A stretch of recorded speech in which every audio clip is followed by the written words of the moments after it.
통일교 금품 수수 의혹을 받고 있는 전재수 민주당 의원이 경찰에 출석해 조사를 받고 있습니다. 경찰은 공소시효 임박 우려 속에 통일교 금품 수수 의혹 관련자들을 잇따라 소환하며 수사에 속도를 내고 있는데요. 관련 내용과 함께 특검 상황까지 임주혜 변호사와 함께 짚어봅니다. 안녕하십니까? 네, 안녕하세요. 자, 전재수 민주당 의원 지금 경찰 소환 조사를 받고 있는데 금품 수수 의혹에 대해서 관련 혐의를 이제 전부 부인하고 있는 상황이잖아요. 수사 어떻게 진행될까요? 그렇습니다. 수사가 굉장히 속도감 있게 진행이 되고 있습니다. 전재수 전 장관 같은 경우에는 사실상 1차적으로 압수수색이 이미 단행되었기 때문에 압수물 분석을 끝내고 소환하는 것이 좀 더 일반적인 과정이라고 볼 수 있는데요. 압수수색을 단행하고 곧바로 이제 소환까지 이어진 걸 보면 지금 일각에서 제기되고 있는 공소시효 만료 문제 같은 부분들을 좀 감안해서 빠르게 좀 수사를 진행하고 있는 것으로 보입니다. 오늘 소환이 있었는데 이 소환 과정에서 보자면요. 전재수 전 장관은 모든 혐의에 대해서 다시금 부인을 했습니다.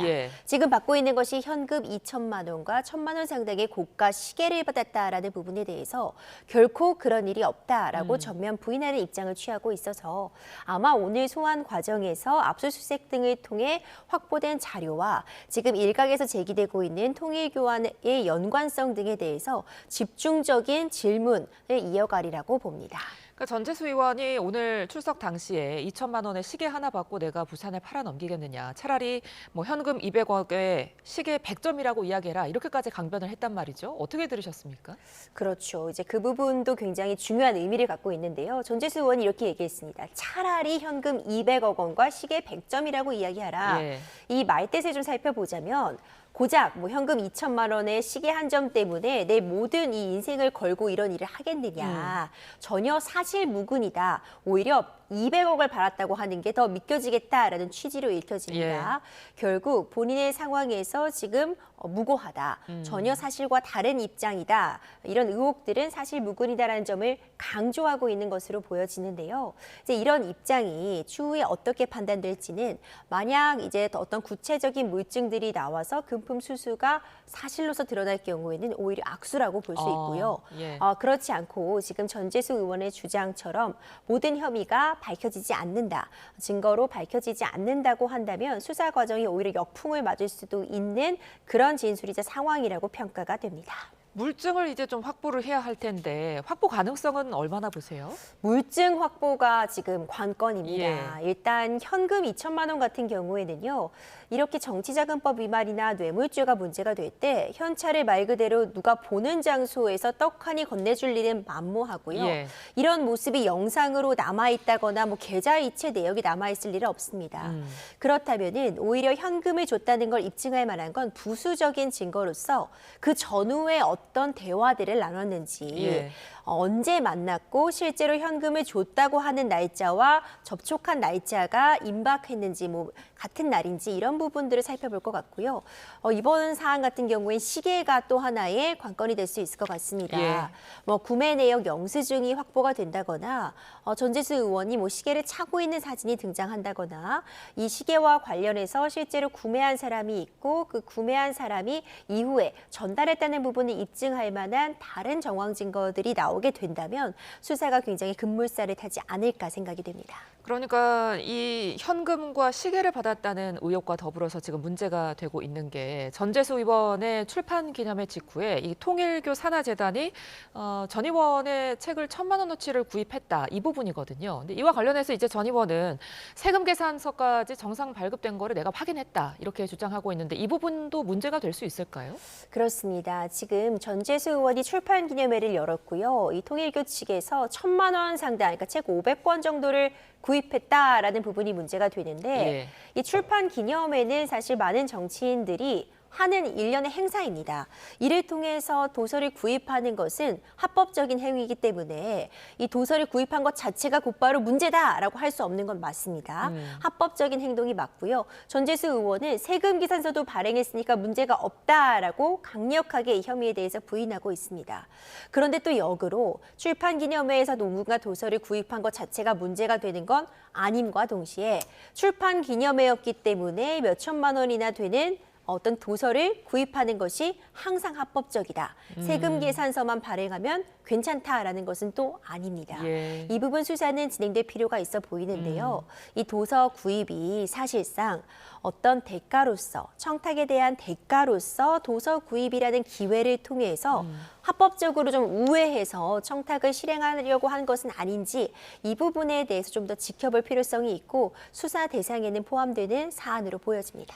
예, 경찰이 이제 수사에 박차를 가하면서 천정궁의 출입 기록도 확보를 했다고 합니다. 이 기록에 따라서 정치권의 수사 범위가 좀 확대될 가능성도 있을까요? 물론 이 누가 이 천정국을 출입했느냐를 놓고 출입했다고 해서 무조건 다 지금 정치자금 위반과 뇌물죄 혐의를 받을 것이다라고 단정 지을 수는 없을 겁니다. 예. 다만 아마도 이제 특검에서 진행하고자 하는 이 수사기관에서 진행하고자 하는 부분은요. 이 경찰 측에서도 실제로 돈을 받았다라는 이야기가 나오고 있는 그 명단과 실제로 이 통일교의 핵심적인 그 장소라고 할 수 있는 또 한학자 촌제와의 면담을 위해서 거쳐야 하는 장소로 알려져 있는 예. 이 천정궁을 출입한 기록이 있는지 그 명단과 출입 기록을 좀 대조해보는 작업은 거칠 것 같고요.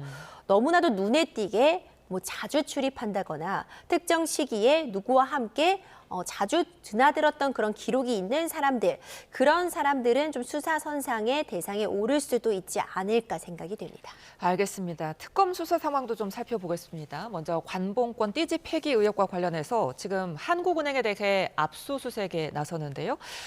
관봉권 정보를 확인할 계획이라고 하는데 어떤 걸 밝혀내기 위함일까요? 지금 이 관봉권 띠지와 관련해 이제 특검이 출범을 했는데요. 이 부분은 전성배 씨의 자택에서 관봉권, 그러니까 우리가 흔히 얘기하는 한국은행에서 나온 돈이 발견이 되었는데 예. 그 돈을 감싸고 있는 이 띠지가 감쪽같이 사라진 부분이 지금 계속해서 논란이 되고 있는 겁니다. 예.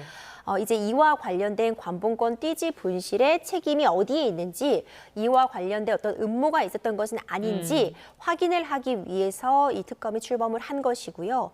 이 안권섬 특검팀이 한국은행을 압수수색을 하게 된 건 이 띠지에 과연 어떤 유의미한 정보가 있는지, 예. 이 띠지의 어떤 그 유효성, 이 정보들을 확인하기 위한 과정으로 보여집니다.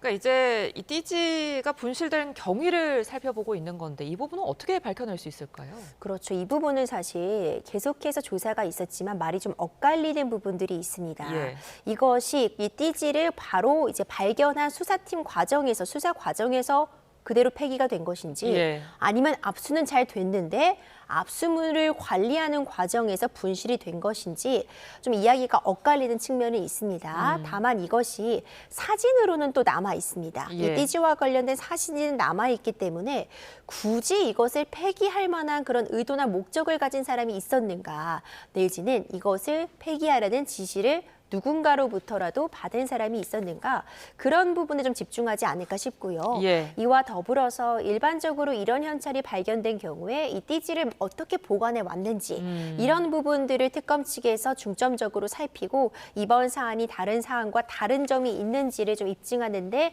총력을 기울이라 봅니다. 예, 자 이런 가운데 김건희 특검, 김건희 씨의 명품백 수수 의혹 수사를 맡았던 서울중앙지검을 압수수색했습니다.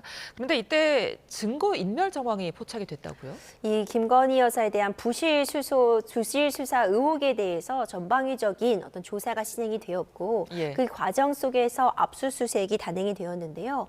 서울중앙지검에서 이제 압수물 대상이었던 당시 수사를 담당했던 이 인물들의 PC, 휴대폰 같은 부분들이 대상이 되었을 텐데 일부 자료에서 완전히 자료를 삭제한 그런 정황이 발견되었다라는 보도가 나오고 있습니다.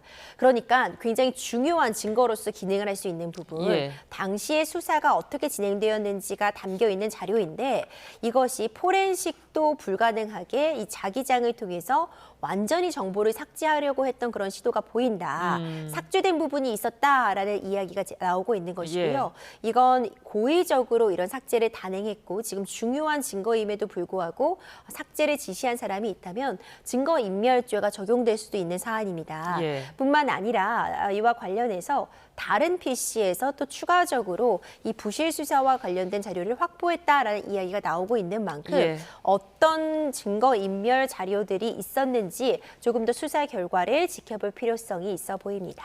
예, 윤석열 전 대통령의 재판도 끝으로 좀 살펴보겠습니다. 윤석열 전 대통령이 군사재판에 증인으로 출석을 했는데 장성들에게 미안하다는 입장을 밝혔어요. 근데 그동안에는 뭐 곽종근 전 사령관들하고 설전을 벌이기도 했잖아요.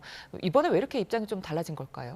사실 이와 관련해서는 어찌 보자면 본인이 선포한 비상계엄 때문에 예. 본인의 밑에서 본인의 지휘를 받았던 이 군인들이 뭐 구속이 되고 재판을 받는 과정에 대해서 당연히 책임감을 통감해야 되는 자리였고요. 예. 그렇기 때문에 이런 이 군인들 자신의 지위를 따른 것에 불과한 사람들에게 미안하다라는 말을 남겼으리라고 봅니다.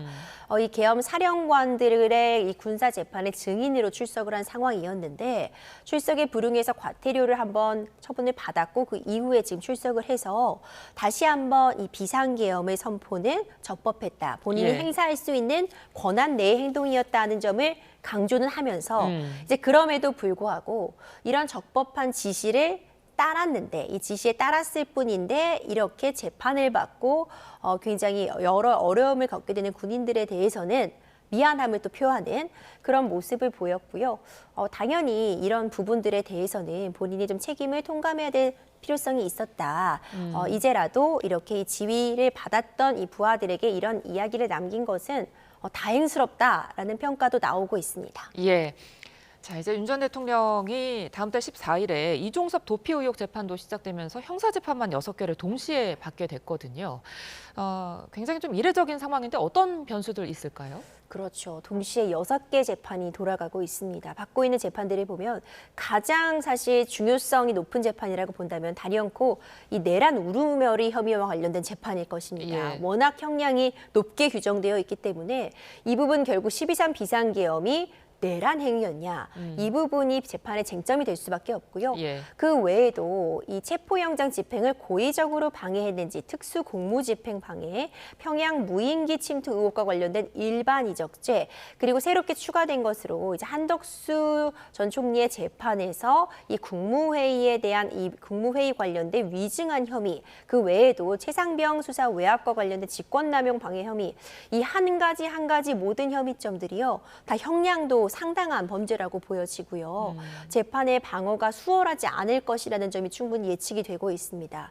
그런데 결국 공통적으로 이 12.3 비상계엄 선포와 관련된 거기서 파생된 그런 범죄 혐의점이기 때문에 예. 일단 가장 이 윤석열 전 대통령 측에서 공격적으로 방어해야 되는 부분은 결국 12.3 비상계엄 선포가 적법하였는가 아니면 이것이 내란 목적이 있었는가 그 부분이 이제 이 모든 재판에 있어서의 유무죄에 그리고 양형에 있어서 참작이 될 요소로서 가장 중요한 쟁점이 아닐까 생각이 됩니다.